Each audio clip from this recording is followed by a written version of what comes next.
Saya beri contoh. Saya beri contoh. Sampai kalau sekarang masih miskin, berbahagialah. Karena miskin itu mudah jadi orang dermawan. Kalau orang sudah kaya itu ribet.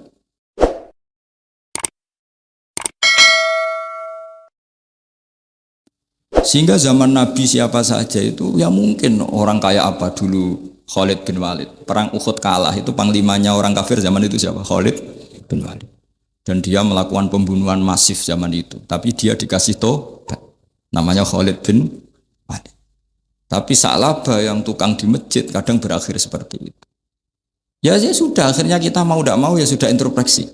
Sampai sesoleh apapun kita selalu diajarkan doa ya muqallibal qulub tsabbit qalbi ala dini. Karena kayak apa kalau hati kita dibolak-balik? Karena cara berpikir tentang Islam dan tentang ateis atau tentang kekafiran itu mirip satu visi. Makanya ini hati-hati mahasiswa karena senangnya berpikir sendiri. Ada ngelantur kemana-mana. Saya beri contoh. Sampai kalau sekarang masih miskin, berbahagialah. Karena miskin itu mudah jadi orang dermawan. Kalau orang sudah kaya itu ribet. Coba misalnya sampean jadi santri saya, tak contohkan. Biasanya santri kalau sama kiainya akan loyal. Kamu miskin punya ayam 2, tak minta 1 boleh enggak? Boleh, padahal itu 50%. Ya, terus punya uang 100.000, tak minta 50.000 kira-kira boleh enggak? Boleh, padahal itu 50%. Tapi kalau kamu kaya, punya uang 1 miliar, tak minta 500 juta, boleh enggak kira-kira? Padahal itu berapa? 50%. Gampang mana dermanya orang kaya sama orang miskin? Untuk mengamal 50, itu mahasiswa yang masih miskin-miskin, uangnya hanya 100.000, neraktir temannya habis nggak masalah. Padahal itu berarti 100%. Uangnya 50.000 diminta temannya dikasihkan semua. Padahal itu aset satu-satunya. Nah, Sa'labah itu cara berpikir gitu sehingga Allah tersinggung. Saya beri contoh ya, Sa'labah itu singkat cerita kan kalau habis jamaah salam langsung lari pulang. Terus ditanya sama Nabi, kenapa kamu kesusu pulang gitu? Istri saya di rumah masih belum pakai baju karena gantian sama saya. Saking miskinnya tuh baju itu gantian. Sama nggak usah bayangkan lalu di rumah telanjang kayak apa, berarti kamu porno. Kamu porno berarti, tidak boleh suruh. Pokoknya ceritanya seperti itu, tidak usah lari, gantian pakai itu. Singkat cerita, ya Rasulullah, saya ini didoakan kaya. Sampai 3 kali Nabi bilang, bisa saja miskin itu lebih baik bagi kamu. Lama-lama sampai memaksa Nabi, akhirnya Nabi berdoa. Terus beliau kaya. Dan Sa'labah agak salah, dia nggak minta paket kaya barokah, tapi mintanya kaya saja, diturutin kaya. Pertama punya kambing di pegunungan ya, kalau di Arab itu kan kambing diletakkan di Jabalen, Mabinal Jabalen, di antara 2 lembah itu 40 sampai 80 sampai 4.000. Singkat cerita ketika 40 Nabi sudah memerintahkan sahabat diminta zakat. Berarti kalau 40 itu 1. Kalau 80 kira-kira 2. Ya sudah gitu.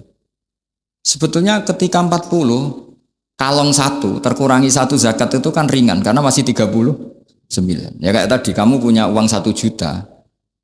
Jangan 1 juta, 500.000 sudah agak berat kamu. Tidak gini saja, tak beri contoh. Betapa mudahnya dermawan bagi orang miskin. 1 juta itu kan zakatnya berapa? 25.000 ya. Rubul usyur kalau dalam bahasa Arab itu berapa? Kalau bahasa kampus kan berapa? 2%. 2,5 ya. 2,5. Itu bahasa keliru sebetulnya. Sama ikut saya saja. Saya itu berkali-kali saya pernah nggarap matematika, cepet-cepetan mbek pakar matematika itu mesti cepet saya. Karena saya ini agak bedui. Orang bedui itu cara berpikir itu lebih gampang. Jadi kalau orang Arab, tak ajarin matematika Arab ya. Itu enggak ada porogapit. Jadi begini cara berpikir orang Arab itu berpikir bertahap. Ya kalau 2,5 itu kalau orang Arab bilang rubul usyur apa? Rubul usyur, 1/4 dari 1/10. Jadi kalau orang Arab berpikir bertahap. Jadi misalnya 1 juta, 1/10-nya berapa?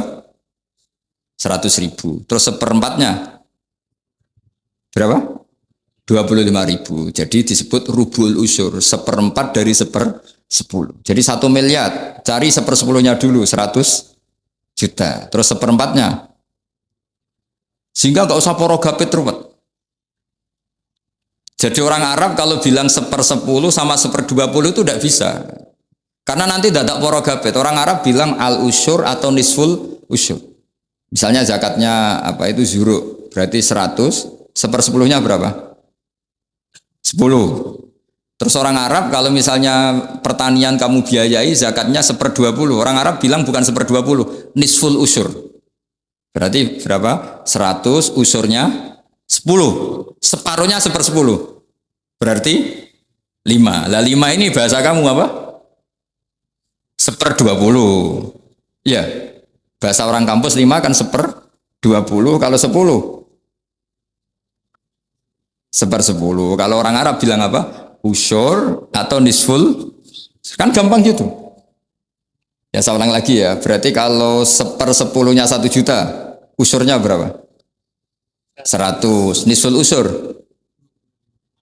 50. Ya. Gampang mana matematika Arab sama matematika ini sama? Daripada sama nggih para gabet itu pusing saya lihat itu. Ya sudah gitu aja. Pokoknya diusurkan semua. Orang Arab kalau bilang itu diusurkan semua. Berarti 1 juta. Misalnya zakat mal kan 2,5 berarti 1 juta. Usur dulu berarti 100.000.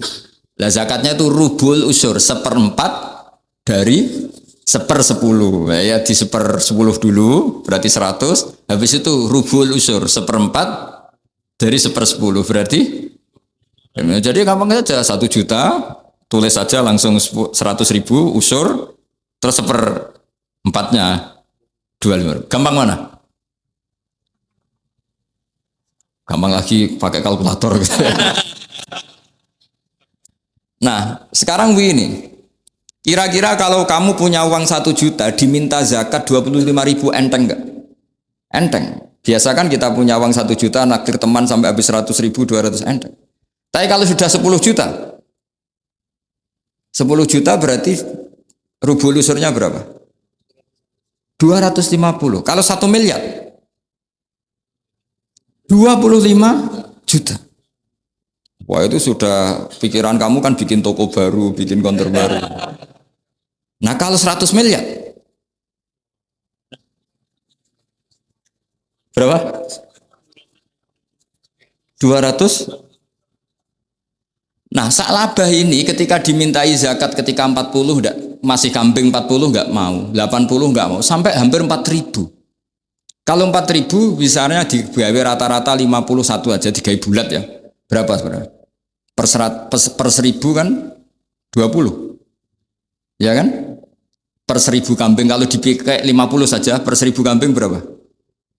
20 kan? 20. Kalau 4.000 80. Kira-kira itu misalnya dipakai 50. Apalagi itu 40 lebih banyak lagi. Akhirnya ngomentari sahabat yang disuruh Nabi ngambil zakat. Wah ini tidak zakat, pemerasan. Karena jumlahnya sudah signifikan. Maka kalau kamu ingin dermawan sekarang, itu bisa dermawan 50%. Itu punya 2 ayam kurus lagi. Diminta masjid untuk syukuran. Mas bawa aja. Punya kambing kurus 2. Nah, kamu hanya itu. Ada panitia masjid minta sumbangan, kasih aja 1. Sudah ngamal 50%. Tapi kalau punya sapi limusin 2, yang per 1 harganya 70 juta. Kalau diminta 1 kan nilainya tetap 50%. Gampang mana? Orang miskin sama orang kaya ngamal. Orang miskin. Terus kedua hebatnya orang miskin itu kalau ngamal itu dramatis. Betul itu. Jadi makanya kenapa Nabi suka orang miskin. Loh, saya pernah ditanya, saya ini punya teman yang kaya raya. Dia biasa ngamal 1 miliar, 2 miliar. Dia nggak terima sama fatwa saya. Gus kenapa Anda masih muji orang miskin? Ngamalnya tuh banyak saya. Saya sekali ngamal bisa 1 miliar, setengah miliar. Tapi kata saya ngamal kamu itu tidak dramatis, nggak seru kata saya. Terus dia tanya, kok bisa Gus? Dia orang kaya, paling ngamal 1 miliar untuk bangun masjid, 1 miliar, setengah miliar bangun pondok, setengah miliar. Tapi kalau orang miskin, misalnya tukang beca, orang miskin kan pasti kawannya orang miskin. Kan nggak mungkin orang miskin utang Abu Rizal Bakri, utang Yusuf Kala kan nggak mungkin. Kenal saja ndak. Orang miskin kan utangnya sesama orang miskin. Itu pasti itu kan hukum sosial itu. Nah ternyata itu apa? Hari itu anaknya tidak makan, hari itu istrinya mau kelahiran. Utang sesama miskin, diutangi 50.000. Tapi uang ini dramatis, kalau hari itu nggak makan mati. Artinya apa? Ada orang ngamal 1 miliar untuk bangunan, kadang aksesoris, yang satu ngutangi 50.000 tapi taruhannya nyawa. Nah sekarang menyelamatkan nyawa sama bangunan keren mana? Maka berbahagialah orang miskin, karena komunitas mereka ini utang piutang urusan apa? Ya. Jadi ini lebih dramatis ya, lebih dramatis, lebih keren. Makanya utang piutang orang miskin itu paling diabadikan Quran karena lebih keren, lebih keren. Karena nyawa apa? Loh saya ini kan termasuk kecil sudah kiai agak keren, sudah kiai agak mapan. Itu kalau orang-orang kaya nawarin saya paling Gus nggak ganti mobil, nggak ganti aksesoris mobil. Itu nggak keren. Al-Nadikan tetap ngamal pun tidak keren. Tapi kalau orang miskin, saya sering kan dengar cerita mereka orang itu ngeri. Kayak cerita yang diabadikan Quran itu, wayuk siruna ala anfusihim walau kana bihim khassas. Itu Nabi ngumumkan saya punya tamu, tapi hari ini saya tidak bisa hormat tamu. Ada sahabat yang usul saya ya Rasulullah. Perlu dicatat dulu di Arab tuh nggak ada warung, nggak ada GoFood, nggak bisa kamu pesen online terus. Wah nih, nanti delivery gitu nggak bisa. Nah terus akhirnya datang ke rumahnya, datang istri saya ada makanan ada hanya untuk jatahnya bayi. Terus ya sudah bayinya kamu tidurkan supaya jatah itu dimakan tamunya Rasulullah. Tapi kan jatahnya orang satu, tamunya kan malu kalau nggak ada yang nemanin. Terus ya sudah lampunya dimatiin, pura-pura kamu nemanin. Wes yang satu ya ada piring sama sendok pura-pura nemanin, yang satu makan betul. Itu diabadikan Quran. Karena apa? Dramatis gitu. Sehingga pagi-pagi dia datang ke Nabi, kamu punya amal apa? Sehingga tadi malam ada ayat wa yu'thiruna ala anfusim walau kana bihim khassasa. Mereka mengalahkan kepentingan dirinya sendiri meskipun punya kepentingan sendiri demi tamu tadi. Terus cerita dia, kita tamu tadi malam ya Rasulullah, yang saya sanggup menghormat, sebenarnya saya tidak punya apa-apa, hanya jatah bayi. Itu aja dramatis, bayinya ditidurin dulu. Tapi tidak disuntik ganja, tidak ditidurin. Ditidurin biasa nanti kan, ditidurin biasa. Terus suami saya pura-pura nemani, lampu dimatikan. Nah mungkin tamunya saking laparnya gak penting mikir itu, yang penting makan aja. Jadi maka sebetulnya orang-orang miskin itu tidak usah iri, wah itu orang kaya bisa ngamal masjid 1 miliar 2 miliar. Tetap ngamalnya ini sesuatu yang tidak mendesak. Tapi sesama orang miskin, kalau temannya minta tolong itu mesti dramatis. Istri mau kelahiran, kematian, kelaparan, pokoknya yang diselamatkan itu seru semua. Artinya gini ya, kalau miskin ya nikmati saja, itu ada peluang untuk menyalip pahalanya orang-orang. Tapi yang kaya ya tetap kaya. Kalau semuanya miskin, nanti yang miskin kerja di mana kalau semuanya miskin? Ya kembali ke tadi, ke ilmu khitab. Kalau ini tidak dipelajari, maka orang khawarid ini megang otoritas. Tidak bisa. Mereka enggak menguasai pintu surga maupun pintu neraka. Enggak bisa. Mereka dengan seenaknya, tobatnya orang yang pernah gini enggak diterima. Tidak bisa. Wilayah yang nerima tidak itu wilayahnya Allah Subhanahu wa Ta'ala. Sehingga kita tetap berpendapat sesuai eksplisit yang ada di Quran. Walillahi mulkus samawati wal ardi. Apa? Yaghfiru liman yasha wa yu'adzibu man yasha. Sehingga nggak boleh kita pegang otoritas agama, nggak boleh. Kita hanya bisa menjelaskan. Kalau pegang nggak boleh. Misalnya saya dengan sampean surganya dulu mana? Bisa saja dulu jenengan. Kok bisa Gus? Iya kan? Mungkin wah keren ngaji tawaduk mau. Mungkin saya dari bab tawaduk keren sampean. Di bawah saya di atas. Di bab tawaduk keren sampean. Sehingga kalau surga kok jalurnya tawaduk mesti dulu sampean. Karena sampean di bawah saya di atas. Tapi saya nanti protes sama Allah. Protesnya gini, posisi saya diperintah ya. Gayanya mereka duduk di bawah, tapi merintahkan saya supaya mau mengajar. Jadi nggak ada sopan-sopannya karena mereka merintah kia. Ya, terutama di PPI ya, Pak. Oh itu nggak sopan sekali karena merintah. Sehingga kalau yang dipandang makanya masyhur itu kan. Ada wali itu yang satu jadi wali karena sholat di shaf awal. Keren kan, soft awal fadilahnya utamanya kan luar biasa. Yang satu kalau sholat tuh di belakang terus, tapi juga jadi wali. Kan depan agak protes, ya Allah kenapa ini jadi wali padahal sholatnya di belakang. Jawabannya lucu yang di belakang. Kenapa? Saya tuh malu. saya ini masih banyak dosa, banyak salah kok di depan. Kok kayak suci sendirian. Jadi kalau kamu sowan sama raja atau sama kiai, yang paling depan itu kan yang kepedean. Dia milih yang belakang, jadi sopan aja, agak terlalu dekat gitu. Orang itu tidak pernah tahu. Kadang-kadang Allah itu kita tidak pernah tahu. Andai kan boleh dibahasakan, kita tidak pernah tahu cara berpikir Tuhan. Jadi Allah itu zat yang mau, ya itu tadi otoritasnya penuh. Makanya saya pernah cerita di mana-mana, di kitab-kitab yang saya baca itu ada 2 orang yang ahli neraka, sudah di neraka. Ini sekaligus ijazah, saya ulang lagi sekaligus ijazah, bisa dipraktekkan nanti itu. Setelah itu 2 orang ini dipanggil ke surga sama Allah. Allah itu tanyanya ya aneh, enak di neraka, ya udah enak di neraka. Ya gak enak di neraka kok ditanya enak enggak, ya gak enak. Ya sudah kembali lagi ke neraka. Lari kencang-kencang, lari menuju neraka. Lari. Sama Allah dipanggil lagi, loh kenapa kamu semangat? Ya Allah, saya ini kapok, saya ini trauma. Dulu ketika engkau perintah, saya ini lelet sekali. Disuruh sholat lelet, disuruh zakat lelet. Maka ini dengan perintah saya semangat supaya nggak ngulang kesalahan yang sama. Akhirnya sama Allah dipanggil, ya sudah di surga aja, di surga. Karena semangat lari menuju neraka. Maka ini ijazah nanti kalau di mahsyar ya kamu dipanggil, ayo masuk neraka, harus apa? Semangat. Harus semangat. Oke, mesti semangat. Lah repotnya kalau nggak dipanggil lagi. Akhirnya barokahnya semangat itu dia di surga. Kita tidak pernah tahu cara berpikir Tuhan, nanti kan boleh dibahasakan seperti itu. Yang satu, ayo kembali lagi ke neraka. Tolah itu. Jalan noleh lagi. Sampai itu gak semangat noleh lagi. Terus ditanya sama, kenapa kamu tolah gitu? Saya tidak pernah ngira ya Allah ketika engkau panggil di surga, kemudian engkau kembalikan lagi ke neraka. Ya sudah kamu di surga saja. Barokahnya husnudzon.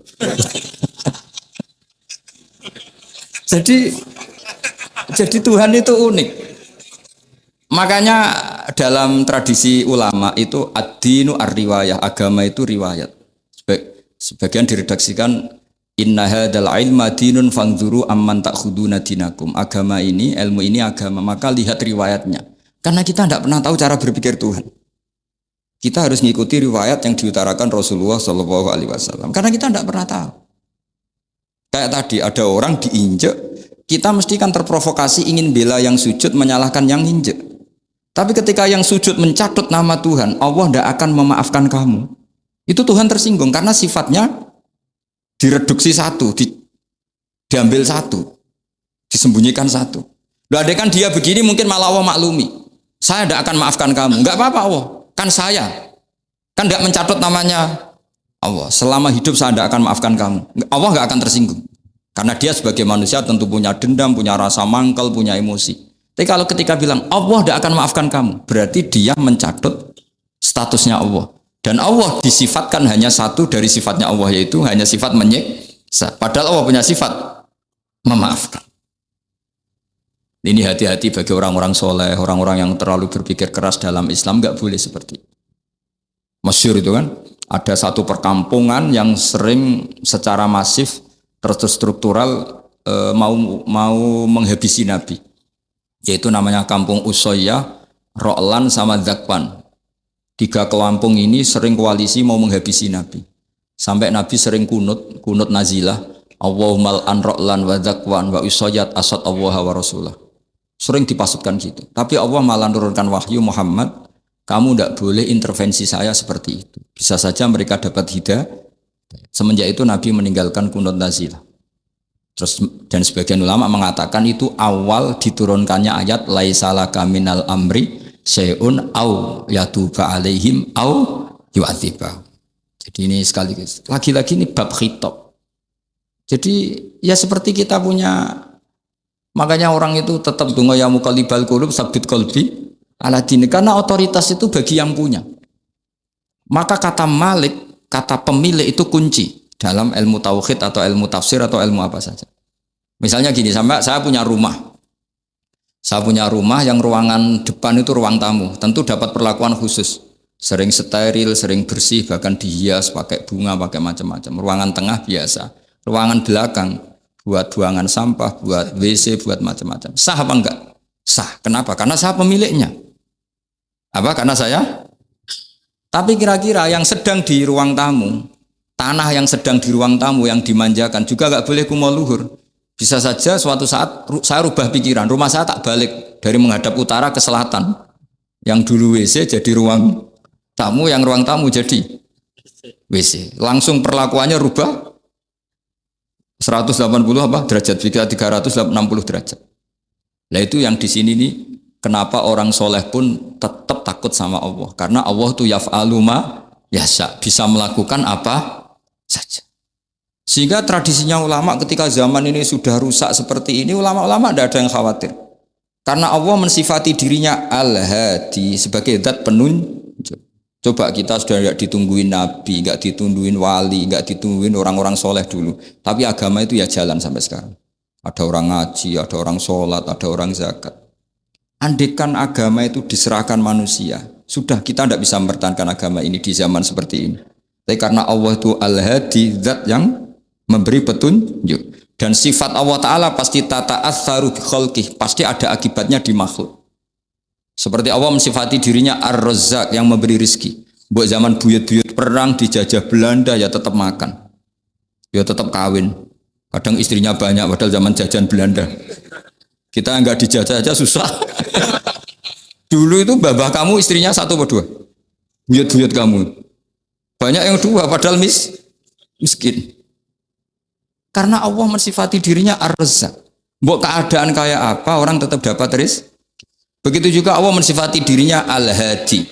Mbok keadaan dunia rusak kayak apa tetap ada yang dapat hidayah.